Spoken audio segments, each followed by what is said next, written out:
Angela!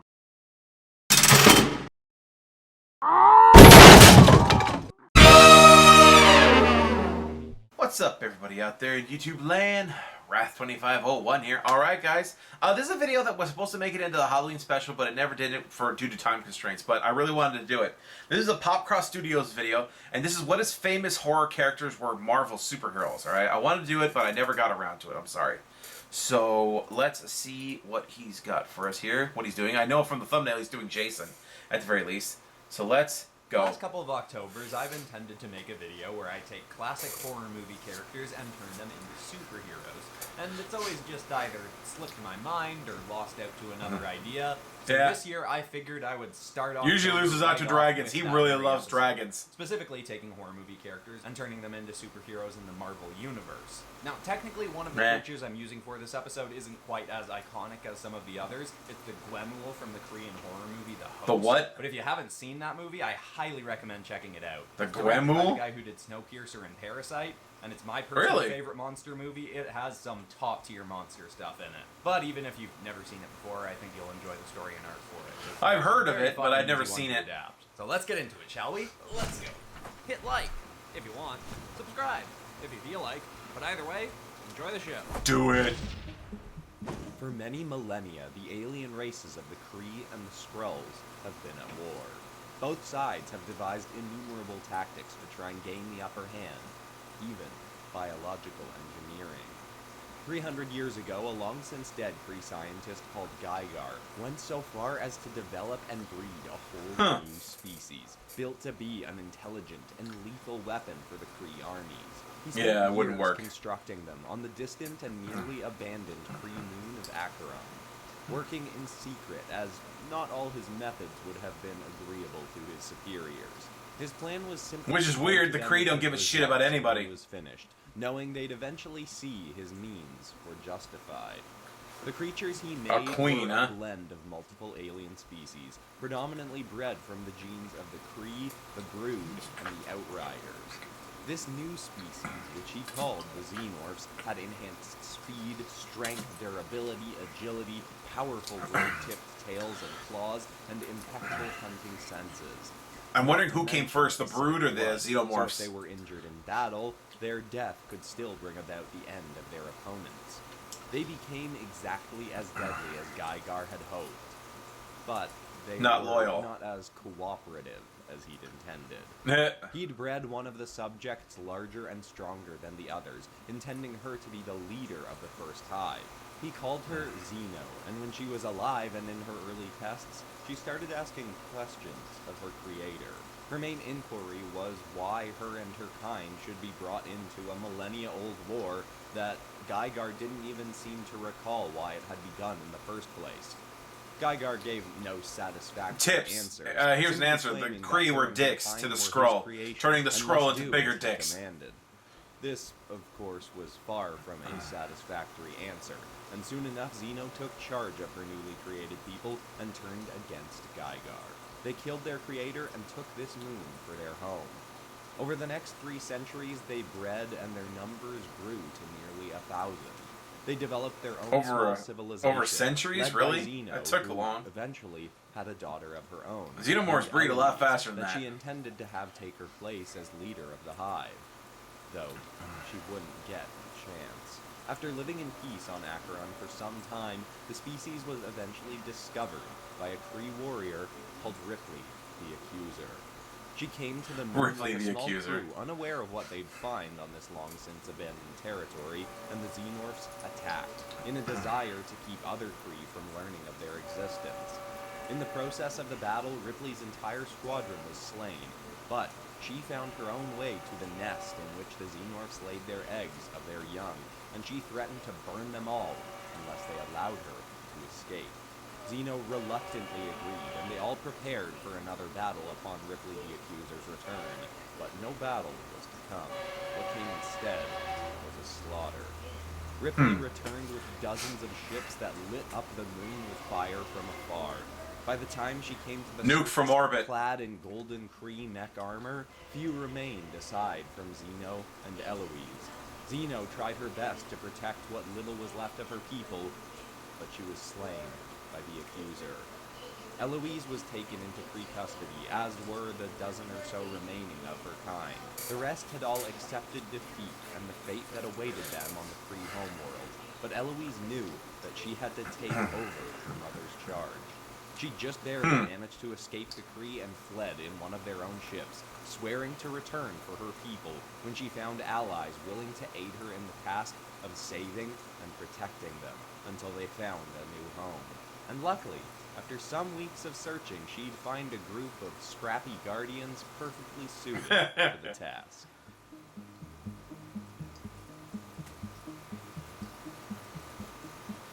Interesting story. Very interesting.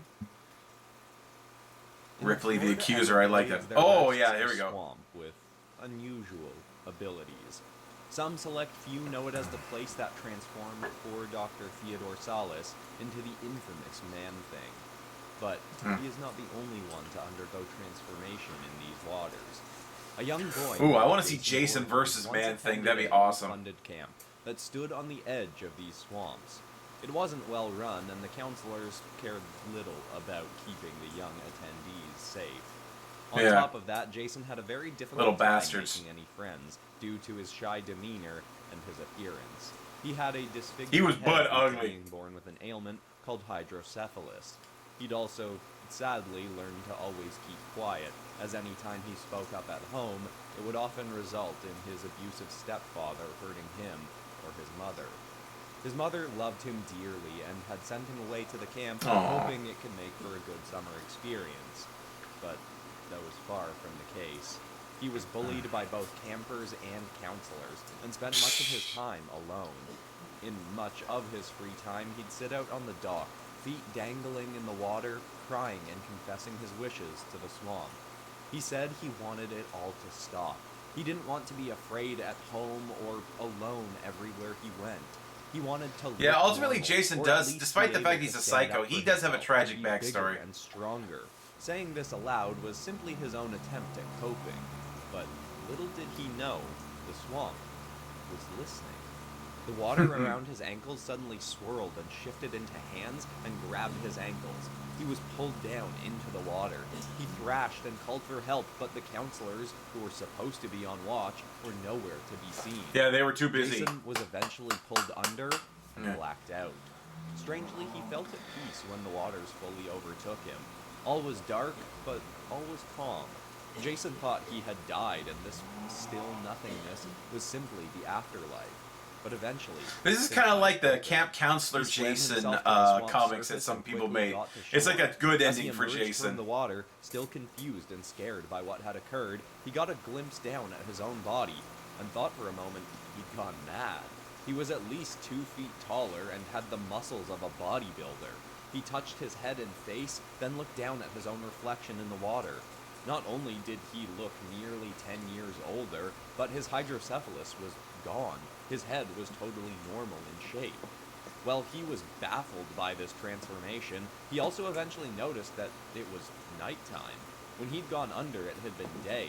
There must have been people out looking for him. He ran towards the main cabin, moving far faster than any normal human could. He felt strong, remarkably strong, and suddenly got to imagine himself in his new form, hitting back hard at those who caused him such pain in life. But through these thoughts, he also slowly started to notice how run down the camp around him looked. The main building door was off its hinges, and when he walked inside, he was gone for all 10 the years. furniture was gone, and all that remained was some kind of tribute in the middle of the room. There were photographs of his counselors, long dead flowers, burnt-out candles, and a plaque that read, "You will be remembered." Eventually, Jason would discover the full and tragic story. The reason he looked older was because he was older. He'd been in those swamps for 13 years. The camp thought he'd died, and his body had been lost. When his mother learned this, and learned that Jason had been having a hard time at camp, and that he'd allegedly died from negligence due to the counselors, she'd gone mad and massacred them. Eventually, one had gotten an upper hand and killed her with a machete. Jason was mortified, both that his mother was dead, but also what she'd done in his name. While part of him certainly wanted those who'd hurt him to get a taste of their own medicine, them dying served nobody any good, and only caused more suffering for the loved ones of those who had died. In a way, that day Jason had been left with nothing, save for his painful and dark past. But he decided that he wouldn't let that decide how bright his future could be, especially with these new gifts granted to him by the swamp. He took on a new name and got a job as a counselor for struggling children. Whenever he got That's just like insight Camp Counselor that a Jason. parent or person were Exactly like tormenting it. a child in need, he'd don an intimidating suit, somewhat hobbled together from hockey pads, and go strike fear into the assailant, roughing them up and warning them against any further ill acts, especially against children. This became his life for a few years, but it wasn't long before he Moves got the on leg. Shield's radar, and was approached to see if he'd be willing to use his skills to counter some of the world's larger threats. They should have marked about some of his abilities, like healing factor, super enhanced strength, and stuff like that, and almost seemingly an ability to freaking teleport. Quick Should've interruption here to give should've covered that a bit. congratulations to the winners of the recent Popcross HQ Discord event, Pop Sona Oh. Party, where participants had to design their own variant version of the Popcross Studios icon. The event was run by Unknown Specimen, who picked Oh, one that of the one was sets of cool, winners, though. and now I'm here to pick another set. There was a lot Dude. of cool stuff sent in, but I had to narrow it down to just two, so my two favorites were Muse Wolfloids and Basil of the Leaves. I really like the art and the lore that was submitted along with them, and if you want to participate in events like this, the mods of the Popcross Discord are always running cool stuff like it, so click the link to the Discord down in the description. It's a really fun place to be, and we're both partnered neat. and verified. But anyway, back into more art. The Neat. Roxxon Energy Corporation The has host. a long history of corporate misconduct and malpractice. I'm sure and they yet do. They always find a way to stay in business and booming.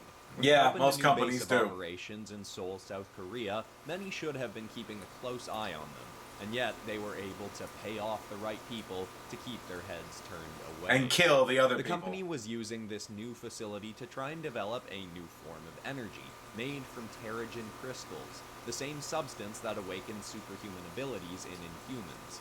Of course, what they were doing to it made it a toxic, hazardous sludge, and to dispose of their failed experiments, they simply dumped the waste right into the Han River. Nice. This went unnoticed by most, but not by a young man whose prying eyes were out seeking a story. Nam Il was an aspiring reporter and activist who'd been trying to figure out what misdeeds Roxxon was up to since they'd started operations in Korea. Yeah, that'd be a He laundry finally list, dude. discovered a way to sneak into the Roxxon facility, but needed a lookout. He managed to wrangle his sister, Namju, into coming with him in a particularly low moment, as she'd just Oh, okay, choked so this for one's the his- second time this in a one's his national sister. archery competition and needed some kind of win, even if it was simply helping her brother with what she thought was a fool's errand. He also made her swear not to tell their father or other younger sister what they were up to, and she reluctantly agreed, thinking nothing would come of this whole ordeal anyhow. She went with him and waited in a dark corner while her brother snuck in through a back doorway with a busted lock. She waited for half an hour before growing anxious and going in after him. She searched through the main floor, then down into a sub-basement, feeling nauseous from the smell. Soon after, she found her brother and wished she'd come in sooner. He was tied to a chair in front of a large pipe full of flowing green sludge. He was beaten half to death with 3 men around him interrogating him as to why he'd snuck into this facility. Namju was horrified, but knew this wasn't a situation where she could afford to choke. So, she did the only thing she could think to do. She ran at her brother, bolting past the 3 shocked men, and tackled Nam Il and the chair over into the pipe behind. They slid down and splashed into 2 feet of murky, foul water that streamed out. Yeah, into that the was Han dangerous. River. Namju vomited due to the foul odor coming from the sludge that covered her brother, but then Raw quickly sewage. got to untying him. By the time he was untied, it was too late. Nam Il had died from his injuries. Namju was shaking from anger. Probably from your and shock. tackling. You probably busted the rest of his At ribs. least she thought. Her body shook more and more rapidly until she fell over and was thrashing in the foul, mucky water. As she lay there shaking, 5 men in hazmat suits slid down the pipe after her.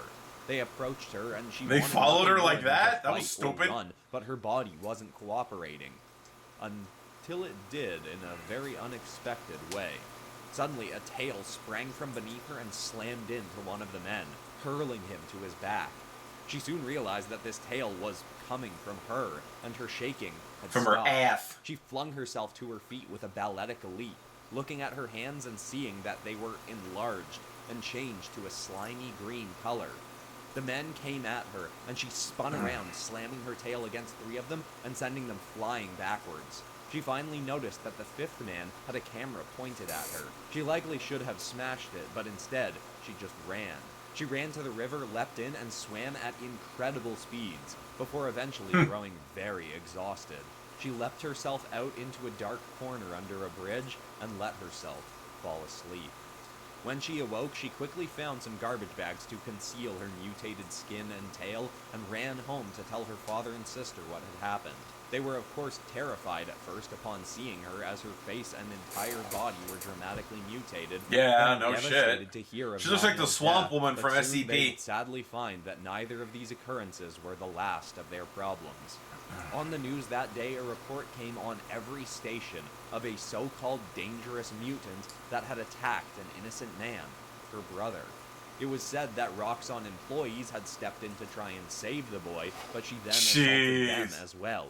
Worse still, they claimed that analysis of the boy's body had shown that he may have survived the attack if it wasn't for a deadly virus that infected his body through the wounds she'd given him.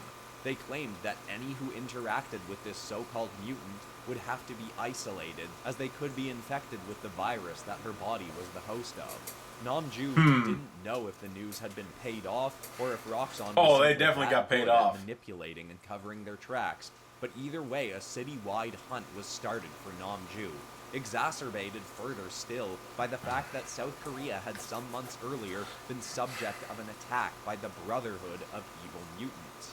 This, of course, caused much more public distrust of what she had been reported to be, a mutant, which was likely exactly what Technically, Roxxon she's a had hoped mutate. for in claiming that she was one. A in the normal first human place. mutated But this into also another caused a creature, slight or stroke of having luck powers. in her favor. Because of the Brotherhood's attack, the X-Men of Xavier's School for Gifted Youngsters in America, who often combated the Brotherhood in their misdeeds, were keeping a close eye on mutant relations in South Korea. They quickly caught wind of the story and came to find Namju, thinking her to be a mutant as the news had claimed. While they did soon discover this wasn't the case, they were still well willing to help her. Namju left her family, knowing they could be taken away for helping her, and came to Xavier's school, both to learn how to use her new powers and to use their resources to find a way to expose Roxxon, clear her name, and finish her brother's work. Pretty good design there, though it looks like her face is scarred, like she's got blind in one eye. He doesn't explain that There are in the many stories, groups like and white of her eye. organizations working Oh to keep god, the seriously, galaxy safe. dude? Some That are thing? What diligently the hell's the run, such matter as with the you? Nova Corps. Some are Dude! more of a ragtag group, such That as is the messed Guardians of up, the man. Galaxy. That is fucked The up. Clown What's Corps, next, Pennywise? On the other hand, Jeez. well, fuck, they're hate clowns. entirely another story. The Clown Corps were essentially made as an offshoot Clown of the Corps. Nova Corps, created by a disgruntled ex-member called Kwanzula, who thought he could tap Really? more potential power through his Nova helmet. Normally, the Nova helmets allowed the wearer access to the Nova Force. Isn't to that gain thing's name strength. Dank or something? Kwanzula, however, used a blend of science and magic to alter his helmet and have it pull power from another bizarre and unusual realm. It granted him more powers than the Nova Corps had, but they were unusual powers, as he made more of these helmets to grant to other wearers and build his own group called the Yeah, Clone he tapped Corps. into the He soon Warner Brothers found universe. that his new recruits were all getting randomized abilities from their helmets. Some could create shadow figures to attack foes with. Some could mentally manipulate targets. Some could even fire energy rays from their hands that turned their foes into a substance that very much resembled cotton candy. The attire that adorned them when they donned their helmets was also quite strange and tacky, and often came in a wide array of clashing colors. One unfortunately consistent trait of the Clone Corps was that they all The had a Clone weak Corps. point right in the front center of their helmets, around where their nose was located. A clean shot there could deactivate their connection to their power source. Even stranger still, if the helmets deemed the wearer unworthy of gaining the abilities of the other realm, they'd be turned into a pile of a substance that resembled Earth popcorn. All the same, the group carried out their work, traveling to different planets, looking for problems to solve. They gained more and more attention over time, and eventually had a run-in with the Guardians of the Galaxy. There was some tension between the groups, Yeah, I and would though think they so. did end up working together to some degree of success. The Corps would be thereafter dubbed the Clown Corps, as Clown Star-Lord Corps. claimed they highly resembled Earth clowns, and very much enjoyed making fun of them due to this fact. Because of the Dude, what an fame and ass. notoriety of the Guardians I of could the totally see that in the Galaxy, Guardians of the Galaxy name movie. unfortunately Yes. caught on. Not long after, curiously enough, the Clown Corps would take on a task on Earth, where they would meet one of their next recruits, a high schooler named Sean Shorty Chiodo, who had always wanted to be a superhero and didn't care where he got his powers from. He was granted a Clown Corps helmet and gained a myriad of abilities, but most notably became able to shoot his fists at a great distance, as his arms would unravel into springs. Few would Yeah, ever that's take this freaky. group very seriously as a peacekeeping organization, but the Clown Corps did gain a small cult following who greatly appreciated both their heroic efforts as Just well like as the their movie. bizarre aesthetic. Just like the movie Killer Clowns from Outer Space, it gained a small cult following. I think there's supposed to be a sequel coming out or something like that. They finally okayed it. What the hell, man? If Why enjoyed did you go with I this highly one? That is recommend checking fucked out up. My famous video game characters as Spider-Man villains episode from a few weeks ago. Dude. Very similar concept to this one. And of course, I'd love more recommendations for other things I could do with horror movie characters. This Ash, month, or yes. Other things I could turn Nice. into horror movie characters. Anything that you think might fit well into October. Ma- Besides that, that's all for today. Except of Mamgler? course, ending this video on some kind of positive or inspiring note. And the thought I want to Okay. leave people with today isn't so much a quote, just an idea that I try to think about anytime I find myself being judgmental of someone else or their actions. I always try to reverse it in He has on green myself eyes. I just noticed and that. think, is what they're doing actually wrong, or is it just something that I'm not used to because of my perspective and my upbringing?